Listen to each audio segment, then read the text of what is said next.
Hello everyone, সবাই তোমরা কেমন আছো? আজকে তোমাদের সাথে শেয়ার করব আমার মর্নিং স্কিন কেয়ার রুটিন।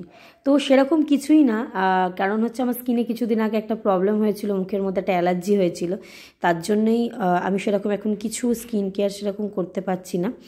এটা এমন একটা ময়শ্চারাইজার, সেটা হচ্ছে বায়োসিল্কের একটা ময়শ্চারাইজার। এটা একটা ডক্টরি ময়শ্চারাইজার, কিন্তু মোটামুটি যাদের ধরো ড্রাই স্কিন আছে বা এরকম আমার যেমন ড্রাই টু কম্বিনেশন স্কিন, তারাও ইউজ করতে পারে। শুধু ডক্টরি বলেই না, এটা মোটামুটি অনেকেই এটা ইউজ করতে তোমরা পারবে। তো তোমাদের কাছে যে ময়শ্চারাইজারটা আছে সেটা তোমরা তো ইউজ করতেই পারবে, কেন কি উইন্টার এখন ভীষণ হারে স্কিনের কিন্তু যত্ন নিতে হবে। আমি সবাইকে বলবো তোমরা ময়শ্চারাইজার বেশি বেশি করে মানে ইউজ করো, যাতে স্কিনটার মধ্যে কোনো রকম যাতে টান না হয়। কেন টান ধরলেই কিন্তু মুখের মধ্যে ভীষণ ভীষণ নানা রকমের পিগমেন্টেশন হয়, নানা রকমের দাগ ছোপ কিন্তু আসে। তারপর আমি একটু করে নেবো আমার ঠোঁটটাকে কেয়ার, হ্যাঁ আমার লিপটাকে একটু কেয়ার করে দেবো। এটা তো তোমরা সবাই জানো, মেবলিনের এটা হচ্ছে একটা লিপ বাম, ভীষণ ভালো একটা লিপ বাম, ভীষণ ঠোঁটটাকে খুব ভালো ময়শ্চারাইজার রাখে।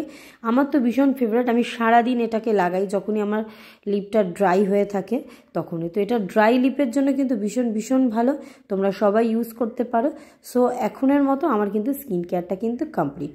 তো এরকম ভিডিও দেখার জন্য আমাকে অবশ্যই অবশ্যই কমেন্ট করো, আর আমার পেজটাকে অবশ্যই ফলো করো। ভালো লাগলে একটা লাইক শেয়ার অবশ্যই একটা কমেন্ট করো। টাটা।